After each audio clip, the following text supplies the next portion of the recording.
Build creative confidence. Beat the inspiration addiction. Join the Writers' Gym. My guest today is Priya Sharma, the recipient of several British Fantasy Awards and Shirley Jackson Awards, and a World Fantasy author. She's a Locus Award and a Grand Prix de l'Imaginaire finalist, and her work has been translated into Spanish, French, Italian, Czech and Polish. Her fiction has appeared in Interzone, Black Static, Nightmare, Weird Tales and Tor.com, now reactormag.com, and she's been anthologised in many best-of series, including editors such as Ellen Datlow and Paula Guran. She lives in the UK where she works as a medical doctor, and you can find out more about her at priyasharmafiction.wordpress.com. This was something I found really, really enjoyable that I would never have probably thought about otherwise. But I went to your Wikipedia and, you know, Priya Sharma's short story Fabulous Beast won the 2016 British Fantasy Award, and All the Fabulous Beasts won the 2018 Shirley Jackson Award, and debut novella Orm Shadow won the 2019 Shirley Jackson Award and the 2020 British Fantasy Award for Best Novella. And that's when we've just got going. And then I went over to your website bio, which said, I live and work in the UK. I started writing in 2004 and was drawn to speculative fiction. I have a computer, but prefer a fountain pen and a notebook. As you can see, I'm not very good at writing about myself. I'd much rather be writing about someone else. And I think what I enjoyed so much about that was I'm not convinced that it's I'm not good at it. It's I don't enjoy it. I don't enjoy writing about myself. Not really. I was very fortunate in this. There's a project called Writers' Mosaic, which was set up by the Royal Literary Society, looking at international writers in the UK working. And they asked me to write some non-fiction pieces, which I felt were quite introspective. I don't mind introspection, but I like to filter it through fiction.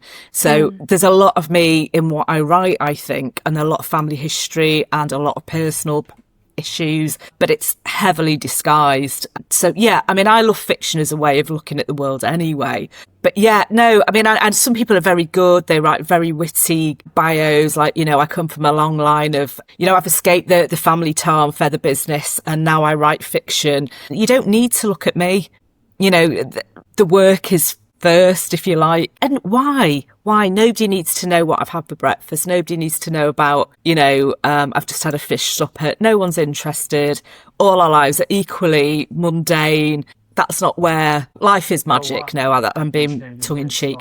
But I think I'm very ordinary in a lot of ways. You're reminding me of something a jazz singer friend of mine told me, that she'd met a lady through gigging. So this person was a fan broadly, but they were friends. They'd met through gigging, and she was on the phone as she was doing her laundry. She's putting laundry outside, and the woman said, "So what are you up to today?" She said, "I'm just doing my laundry." And was it, I can't picture you doing that. As if because you do something cool, you're somehow exempt from. Yeah. I mean, you know, unless you've got a flotilla of people around you, I always imagine actors to be the worst for that. Possibly actors and rock stars, but maybe I'm being a bit unfair. I think writers on the whole are just generally, I can't remember who it was, a woman who's an interview who's got an amazing voice, and she did a Sky programme on books. And a name will come to me. Very, very cool. Really interesting person in her own right. But she said, I think in a column she once wrote, it's always actors and I think it's rock stars that come with the most baggage. So they tend to bring their manicurists, all very tongue in cheek, but, you know, and then actors. But then the writers always turn up on their own, having got the train, and always tend to be early and just really happy to be there. So, yeah. Yeah. One of the things that we all need to come to, but I guess we come to it, is our right to everything that we have experienced, that we have thought about, that we have questioned. And this is why I love the example that you're giving, that it's not that the memoir side of things or that the autobiographical side of things is not invited to the party. It's just that the way that you write, you've got access to everything that you've ever experience being thought, but you use it as fuel for the story. Yeah, absolutely. Yeah. And you scratch the surface of anybody and they're carrying all these stories all the time, aren't they? All that human experience. And, you know, I mean, I've been very fortunate in my life in that I've had the privilege of things like travel and work with a broad variety of people, which is lovely. And all of that informs what I do. But I think what boils down to it is that human connection, the human experience. And I think if you can tap into that for yourself and write that, other people will feel the truth of that, even though they might not know where it is in your work. I had an example of that when I was rereading some of your stories, and something that is very, very different for me is that I'm quite physically squeamish, as in real life, as in blood. I used to think I didn't like horror way back when because I thought body horror was the only way. I did not understand. It was a lot of things, including all the things I already loved, like Gothic fiction. And yeah, but when you're talking, I'm going to try and do this without spoilers, but when we have a gentleman and a lady having a conversation about hands, and yes. I'm going to do this without spoilers, but he's quite exacting in his requirements. And the way that both the emotional life of it and the tension was so brilliant, but also knowing that you have a medical background, looking at things like that, about how the knowledge of the machinery of the body comes into it a lot. I find that I am learning, or I am finding words, or I am finding connections that I didn't know before from that. And I just think that's such a beautiful example of how I think a lot of us can sometimes worry that it's all about finding time to write, but it's also the fact that whatever else you're doing with your life is material for your writing. Absolutely, absolutely. And it doesn't matter what it is. Every job, every industry, every facet of your life will have its own language and will have its own beauty and have its own oddness. Whatever you do, you'll be privy to something that's quite unique. And I think to be able to carry that into what you write, I don't know about you, but I really love kind of almost a specialist story. I quite enjoy that when I think, this person has done this. They have deconstructed a gun. This person knows what this is like. This person's actually been, I think, in hospital and experienced that as a patient and understands what that process is like, physically and emotionally. So I think we've all got our things. I think obviously we handle that with care, don't we? Especially when there's another party involved and there's a certain sensitivity around that. As a GP, I would never carry over a person's personal stories or anything that is confidential. But I think broadly speaking, like the human experience, I mean, just think if, I think about, for example, beauticians, hairdressers, the intimacy of touching another human body and talking to them and listening to that story and making that person comfortable, or if that person's not comfortable, what do you think's going on? Just really simple things. We touch people every day, don't we? Yeah, it's such a great comparison, because I was thinking about how with a hairdresser, if the client is too afraid to have an opinion and is just going to go, yes, no, sure, they're much more likely to come out with something they don't like. And it's a relationship, isn't it? Yeah. It's not, please give me a Jennifer Aniston bob. And that's it, that there's a relationship there of some sorts, isn't there? And it's quite a personal thing, isn't it? If you've had a bad experience, that you remember that. Oh, yeah. And that ability to get somebody to be themselves, and then you pick up on that and it flows. For me, again, it is such a comparison with writing, because my thing is always the artist's palette, that you've got your memory, you've got your imagination, you've got your observation, you've got your questions about the world, and your job is to get out of your own way. It's to get rid of the do I have the right to this, and channel that into curiosity so that you can do that. And I feel like that's what's going on in a good haircut as well, that it becomes a conversation. Yeah. And it fascinates me to hear you talk as well, because obviously, you've got a very psychological relationship with the people that you work with, the writers that you work with. You are a kind of psychoanalyst. You're not just facilitating them. I think you're doing something slightly different again. I think there's an element of trying to coax and understand people. So again, you're sort of privy to a whole different way of working, but also I'm quite envious of the fact that I think it must make you more analytical about writing. I don't know if that's the case, or the process. I don't know if this is an answer or a different question, but where a lot of this came from is when I got clearer and more specific about what I wished I'd had and knew that I wanted to create that in the world.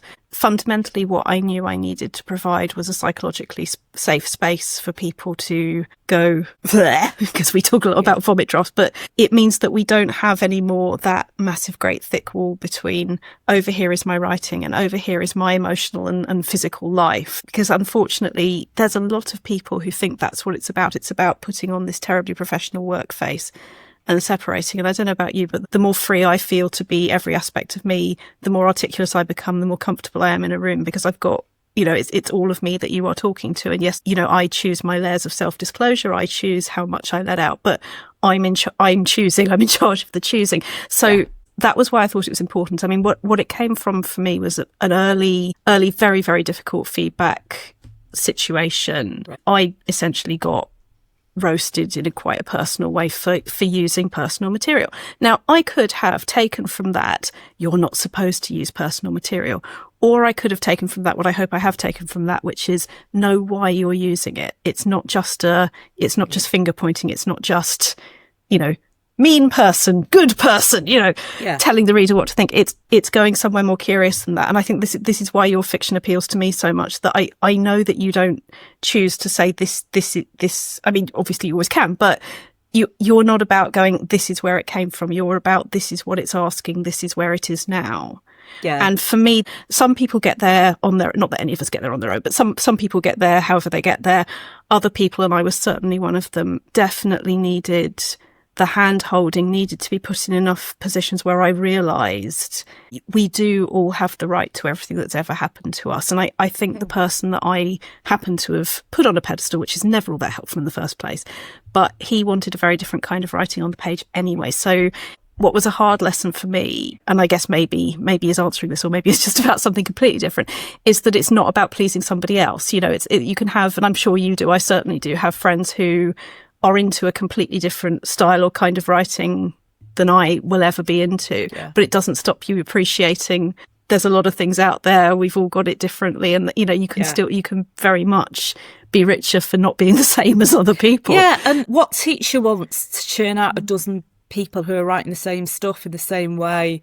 And I mean, this whole course is dedicated to how to give constructive criticism, and how you help somebody, how you facilitate someone to write their best work. I've never done courses, and I kind of, part of me wishes I had been brave enough, but I think you were braver than I am, because I was scared of that happening. I was scared of unlearning stuff just because of experiences from school with the arts. I'm glad that you came through that and became better than that person was at doing what you do. Thank you. I remember you saying something that I think is enormously important and is absolutely parallel with this, which was when I was having a difficult situation, when I was publishing I was in the middle of working towards one of my collections, and you were brilliant. You sat with me, talked about all these different things that we could do. And I remember you saying how daft it was that there are people out there who will deliberately sort of pull up the ladder by which they climbed themselves, and our job is to not do that. I would say I put you and the guy that I spoke to as complete opposite ends of, how we can respond as humans, and which side I'm on. Yeah, and there's a lot of people doing brilliant work in, say, the British Fantasy Society, who are working as mentors now, people like yourself, people who are hugely generous with the time and say, let's look at drafts for each other. Let's see what we can do. Oh, these opportunities are out there, submit. I mean, Tim Major does this lovely newsletter that's full of markets, so I kind of get the feeling, and I know sometimes it feels hard maybe to break into like writing groups and writing circles, but I think, genre, I think are pretty good at trying to give each other a leg up in terms of help. And it is about walking through that door, isn't it? It is, as we were saying about the writing itself, it's about knowing that you are invited to that party, that you can do that. But I'm going to ask a little bit about the alternative in a way, because I'm curious that I get the feeling your process and what works for you is kind of not the opposite to that, but you've found a system that works for you. And you mentioned earlier that you didn't want the idea that somebody could take it. So are you quite solitary about the process? I've got better as I've felt more confident, because I think the thought of standing up in a room and reading a piece of work and having a critique in front of a class just crippled me. I thought, I cannot do that. There's no way I'm going to do that. And it took me a long, long time to get to a point where I could even finish a short story. So I think what everyone else has done has clearly helped them to cut short that process. But mine was all trial and error, really painful, really difficult, a lot of really awful pastiches to writers that I loved.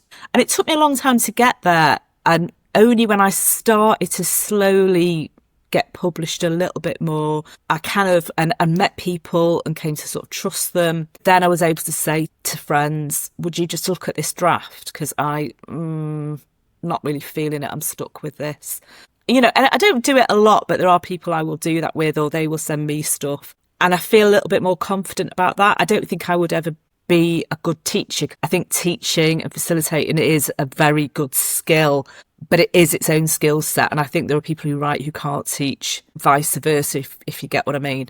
Oh, I totally do. I'm so glad that it's changed, that I think people used to, a lot of the louder people in the industry, the whole you can't teach creative writing thing. No, but you can coach it. You can bring it out of people. And you're absolutely right. It's a different skill set. Yeah. But it's that thing that I actually first heard through Will Smith on Fresh Prince of Bel-Air, where he was having an argument with his uncle about, you know, you and Aunt Vivian made the money, not me. And the uncle was going, essentially, bullshit. You know, we worked damn hard to open that door for you, and you are no less of a man for walking through it. And that's how I feel about it. That, you know, there used to be, even when I was doing my qualification in teaching creative writing, they gave a whole module to can you teach creative writing, and I was just thinking, all of this is imposter syndrome, and it's getting so much attention. Whereas if you make it not what does it say about me and more what does it do, you get more conversation, you get more of this in the world. Yeah. And that's it. Because I think I was afraid. I kind of didn't. I just sort of chugged away on my own. But this is what worked. And the thing is, I don't want to push you on this and spend just for you, but historically I have found you to be incredibly modest about the very, very, very cool things that you do. And I'm just thinking, is there a side of it that wasn't, I'm not saying it didn't take longer than it might have done, but you knew what works for you and did it. There was this point in which I think you've got to be careful about what works for you, because I think it changes. And what worked for me at the start isn't working for me now. I'll be honest with you. So I've got to look at it in a slightly different way. And I think maybe, I don't know if that's your experience or your experience with the people that you work with in coaching, but what worked for me 10 years ago, I can't do that anymore, because at the start I was sometimes doing like 30 drafts of the same story. And what did, if it's okay to ask, just because, I mean, to answer your question, yes, totally. For everybody, things change, and sometimes we have to spend a long time catching up with ourselves. So 100% yes, but if it's okay to ask, because I think this would be just so useful for people, what did used to work? Because the thing is, it can be because your lifestyle changes and the time looks different, or it could be just it doesn't work for me for emotional, mental reasons. You know, there's a million ways that can go. So what used to work? I found doing all those drafts was my way of working out the story and actually finding out who the characters were, which is great. But it was also learning to write, actually learning what a good sentence looked like, to me anyway. And I appreciate every writer is different. Oh yeah, but this is why specificity is important, because the more specific we are, the more we understand ourselves being different. Yeah. So that was me also learning my own style and moving away from trying to copy the writers that I loved. So there was so many layers of what was going on there in that 30 drafts. It wasn't just telling the story and finding out who the characters were and changing that story and becoming satisfied with the story arc and the character development, but it was also learning style, learning language, learning structure. And now I've moved away from doing the writing at the page as much. So I've kind of figured out, I think the fallacy of having to be at the page every day to write, for me, it's not a thing. And I know that's probably, some people will shriek with horror at that because it's bad writing hygiene. But you know what, after a 12-hour day at work, I do not want to come home and sit down. I want to have my tea and put on some slippers, and that's what I'm going to do to get ready for the next day at work. And there's other ways of writing every day than writing every day, aren't there? Yeah, absolutely. And it happens to you. Yeah, absolutely. Absolutely. And I remember Sarah Pinsborough once saying, you know what, I had an awful writing day and I went to the pub, and I remember I thought of one plot point that changed everything. And that was my work for the day. So I think everybody is different. And I think accepting that actually I can get a story down to some satisfaction in fewer drafts now pleases me greatly.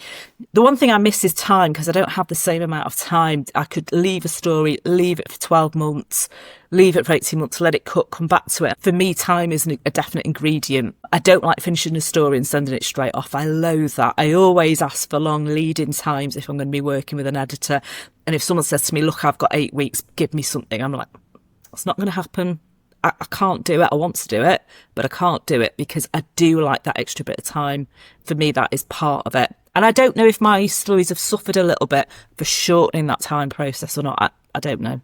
Would that have been the same at the beginning? Because now, I mean, I know you probably don't like hearing me say it in these terms, but you're recognised, you've got all these awards. From where I'm sitting, you have evidence that, you have evidence. Whereas when we're just starting out, it can feel different. Would you have said the same thing back then if somebody said 8 weeks? No, or would you have said yes? No, I would have absolutely run for the hills. I wouldn't have even dared. Wouldn't even dare. But now I can work with slower lead-in times. But if it's very short, it doesn't satisfy me. Yeah, I don't know about you. sense. I mean, what's your average? In writing a short story, for example, if someone says, "Look, we need 6,000 words from you," what would you do? I like the challenge because for me, the big obstacle was always knowing you're allowed to do it. And the thing that it's not why I started the Green Ink sponsored write, because we used to be Green Ink Writers Gym before the Writers Gym and Green Ink sponsored write. All of that green was from Macmillan Cancer Support, and it was all in memory of this friend. And literally how that happened was I was sitting in Starbucks, which happened to be her favourite cafe, which, as you know, green.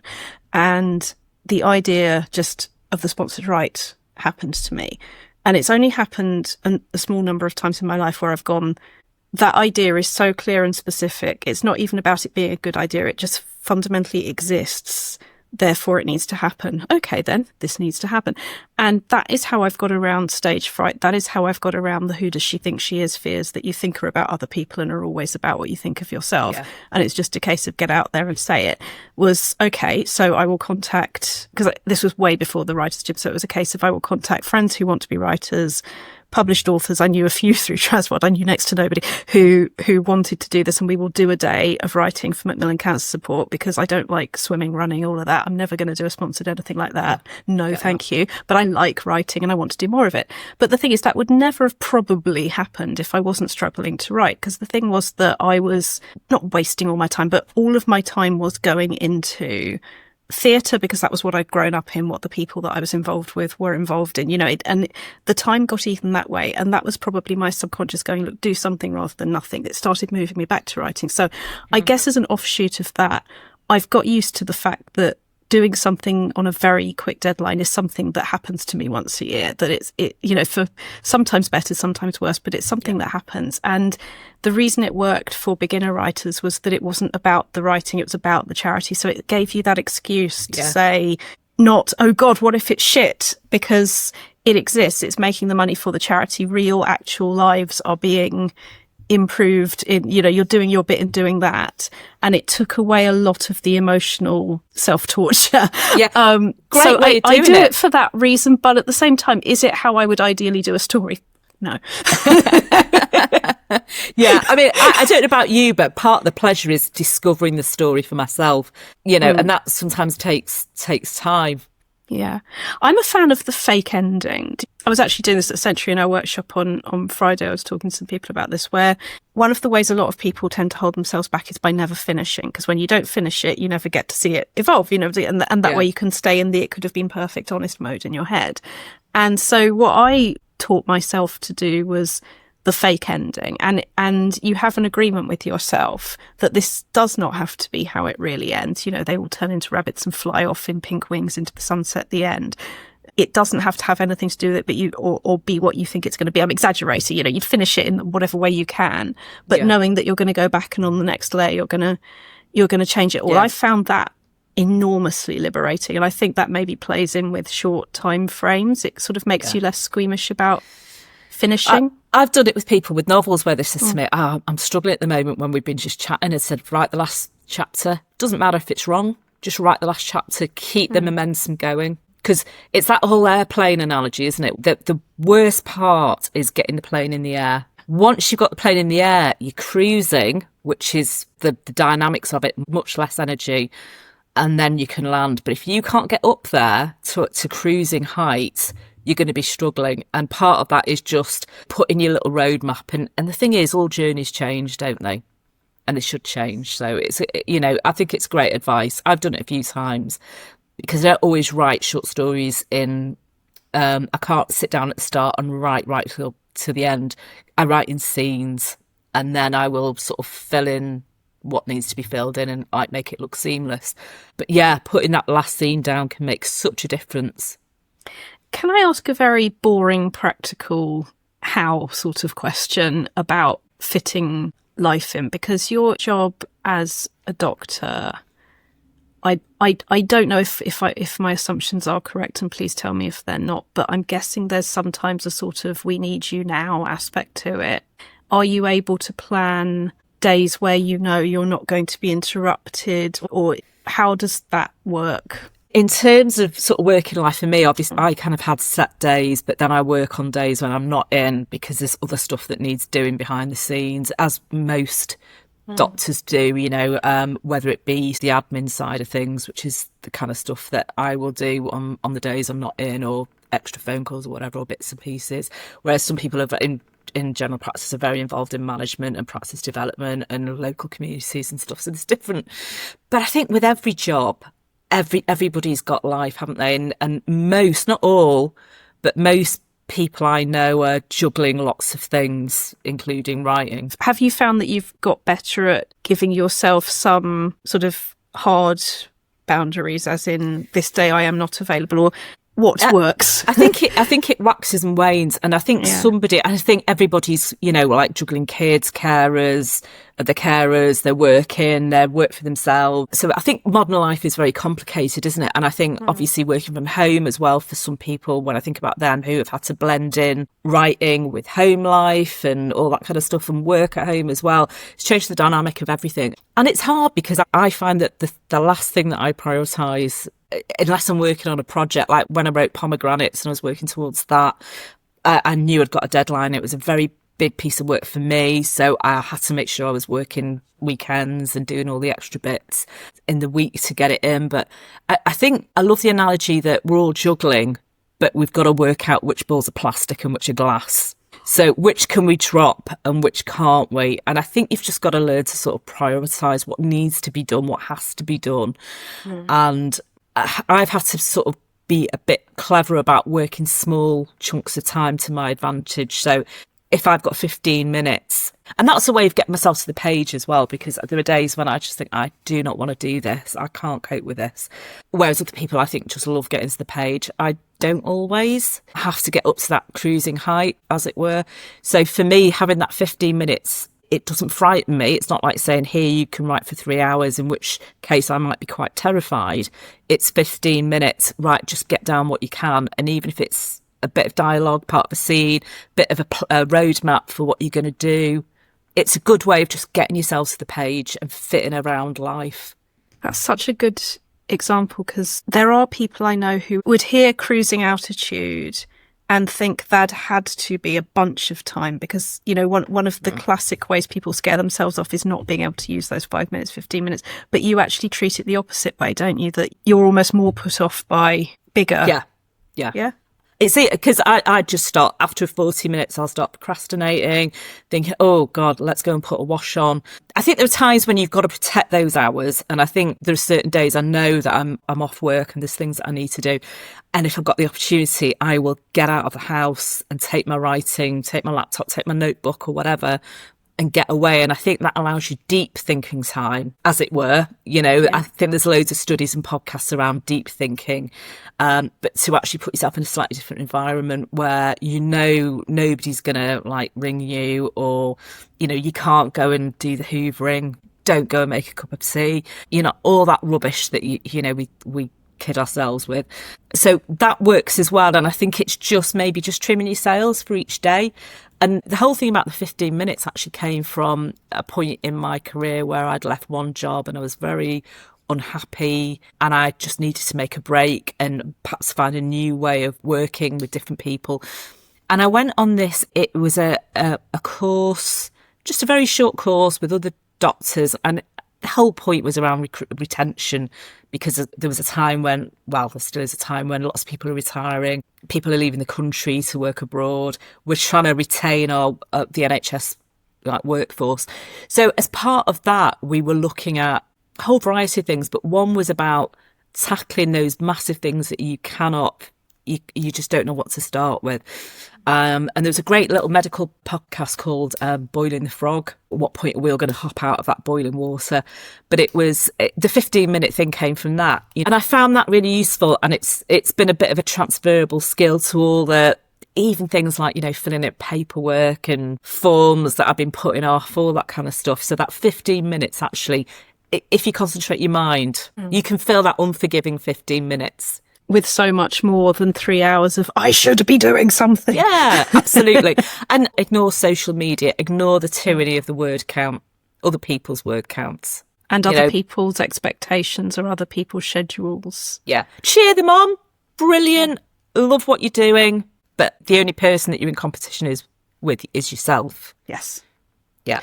Most of the things, as I say, that I've done with the Writer's Gym or with my career have been about what do I wish I'd had. And one of the memes that I did for me, and the rest of the world was welcome to share it if they wanted to, was your only real competition is the version of yourself that chooses fear over curiosity or listens to fear over curiosity. Because that, I think, is what it is. It's you've either got, this makes me curious, or, but it could go wrong. What if it goes wrong? And you then never find out. Yeah.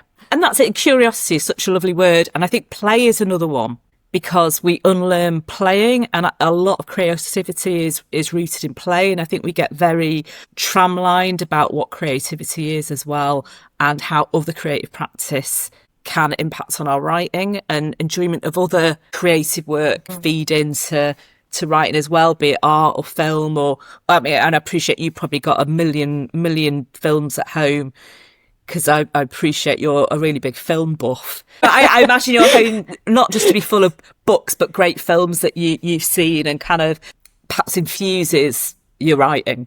Yeah, I see what you mean. I suppose the reason it just it does feel relevant is that I'm aware, talking to you about how it feels to be a writer, and, people will say things to me that from where somebody else is standing, there's always going to be somebody to look at going, they've already arrived somewhere. And I think the thing that we definitely do have in common as a species is that we all think somebody else got the memo, that somebody else is sort of sorted. And I think the thing that's been so important to me once I've realised that is then understanding that it is a leap of faith. It's, if I feel like this, it's not unreasonable to think that, and if a load of the people that I know feel like that, it's not unreasonable to think a load of people I don't know feel like that as well. Yeah. And that's sort of, I think, where the way that I dealt with not only writing anxiety, but social anxiety and just a bunch of other anxieties is what if, because it's always what if, and it is always play, it is always imagination. What if everybody else is feeling like that? And the thing about a background in theatre is that, if I don't know that play is how you get the best work out of yourself, then what hope do people who've grown up in accountancy have? That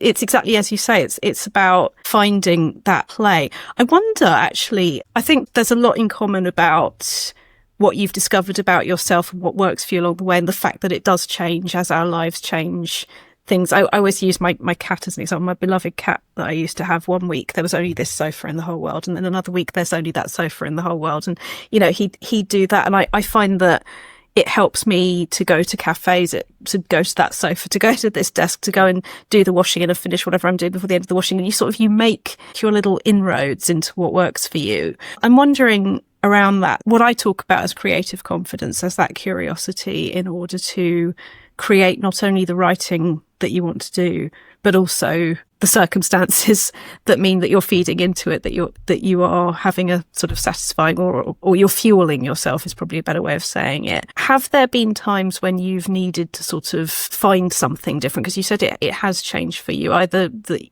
system wasn't doing for you what it had done before. Did you change your approach, or was it a case of sort of giving yourself a talking to and saying, we don't have to do it like that? Yeah, I think it's strange. I don't know about you, and I don't know how it works not for all short stories, but I think sometimes, especially long pieces and like novellas, and I've only written a couple of novellas, but I think you're always learning. Novelists say it, don't they? You know, you think you know how to write your book, you're just learning how to write this book. Yeah. And the next book that comes along will need different parenting. A different process. Or there are times when certain projects I've had to research very heavily, and that's really kick-started me and made me fall in love with the whole thing all over again and the whole process. There have been times when, I know it sounds daft, but just making physical changes for myself, like sleeping and keeping regular hours and eating and drinking properly, and like stripping everything back to basics. Just to feel physically well enough and in the right space to kind of do it. Because I think writers aren't very good necessarily at healthy living and caretaking. Like, get down and stretch, because your back and your neck are going to pay for it later on. Yeah. Daft though that sounds. Oh, no. This chair that I'm on now that does this, for people not watching on YouTube, I just went back a very long way from the screen. That is for that reason. It's made a huge difference. Yeah. Switching up places, sometimes just going back to why you fell in love with writing as well. And for me, that's reading a book that makes me think, or rereading something by a writer that I love, and just getting in touch with what made me think I wanted to pick up a book and, pick up and write. For me, that was Angela Carter. Just remembering what it is about what you do that you love. And maybe also picking up something old that you've written and thinking, oh my God, not this was terrible. In my case, it probably was terrible, but look what I'm doing now. Look where I am. Yeah. So progress is to be made. And I think there's a lot to be said for, and it's funny, about 7 years ago, my partner gave me a book to read. And this is just about life, not just about writing. The subtle art of not giving a fuck. Yeah. And I have to say, very frat boy, and I've said this before, I know when I've talked about this book, very frat boy in how it's written. But I think the inherent message is that nobody gives a fuck. Nobody cares if I fall on my face. They might laugh for a minute, but then I'm gone. They'll forget me. And do you know what? That's fine. That is really liberating.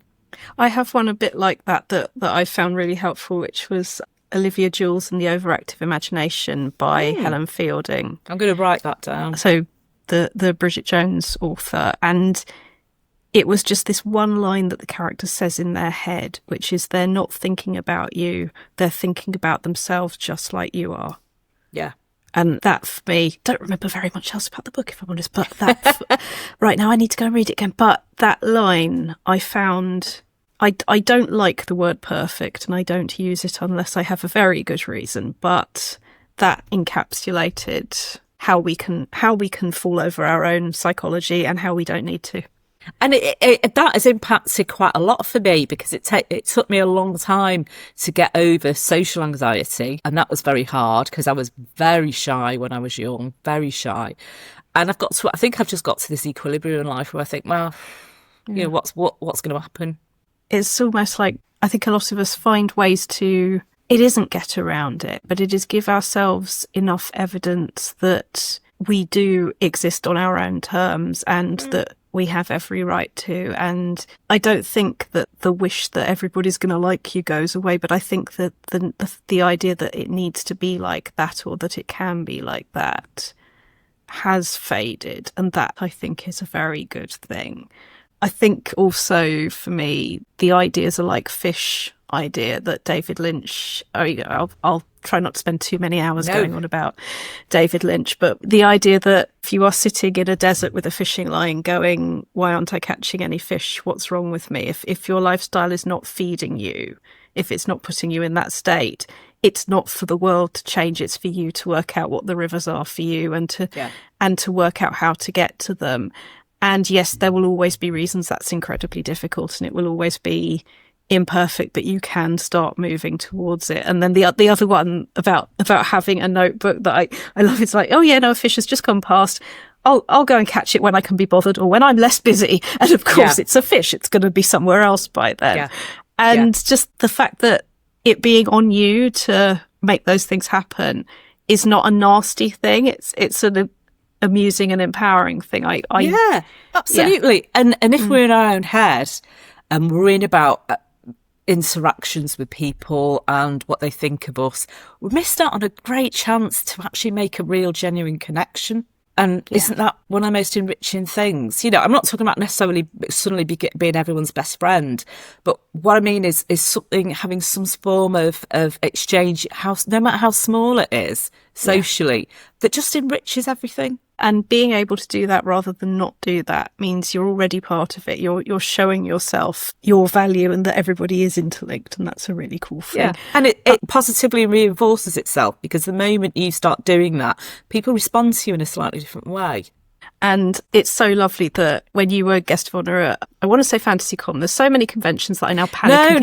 You're right. Yeah, British FantasyCon. Right. Thank you. That was nice. Well, this is, I am now able to forget where I was a few months ago. That's not discouraging at all. No, I don't know where I was this morning, to be quite honest. So sometimes I wake up and think, what time is it? Should I be in work today? What's going on? The thing that I remember is a member of the Writers' Gym was her first FantasyCon, and I love this feeling where you can hear somebody talking about people you know with certainly Priya Sharma, and I'm going, I wish Priya Sharma could hear you talking about Priya Sharma, because both those Priya Sharmas are real, but you know, the way that you talk about yourself, and not that this is not a bad thing, it's an enjoyable, wonderful thing, but you don't do the airs. You absolutely have always lived for me the fact that everybody, you know, we're all writers, we're all writing. Absolutely. And I'm a tiny minnow, because you've got writers there who are professionals, who are like people like Adam Neville and Sarah Pinsborough, Alison Littlewood, Nina Allen. The thing is, be small. Make your writing big, but be small, and talk to people. Otherwise you're a jackass. Yeah. I remember meeting one person, and I won't say who it is, the very first con that I ever went to, British Fantasy Con that I went to. And he was on the staff, and I come with a couple of people that I knew who are lovely people, good friends. And I was stood on my own on the step, and I went, "Oh, hi, this is my first con. Who are you?" And it was so withering. He just went, "I'm the guest of honour." And I just thought, "Oh, you twat." Yeah, anyway, but...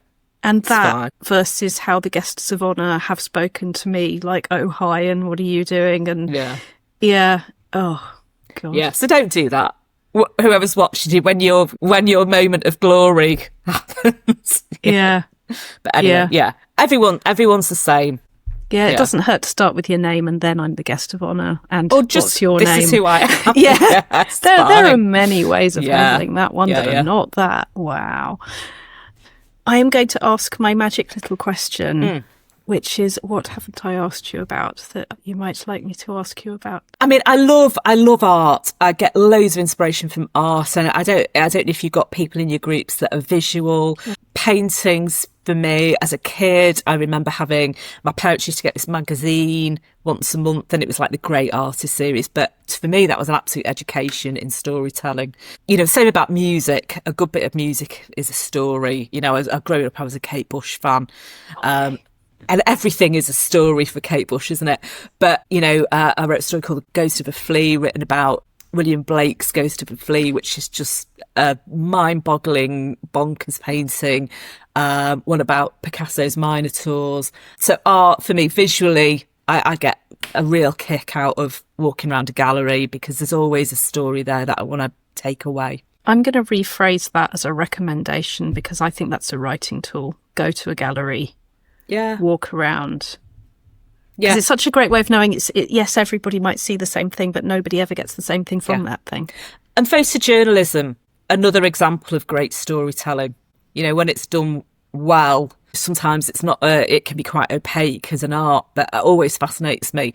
How do you do that? Because they spend as much time not just like looking for that moment, for that story, but actually doing what a brilliant writer would do. So they're looking at visuals, they're thinking about construction, framing, all of those things. So I've got a great deal of respect for photographers. Well, it sounds like this is the time to say an enormous thank you. Priya Sharma, thank you for joining the Writers' Gym. You've visited the Writers' Gym with author and coach Dr. Rachel Knightley. Production and sound design are by Ashley Lexine, and theme music is by Chris Gregory.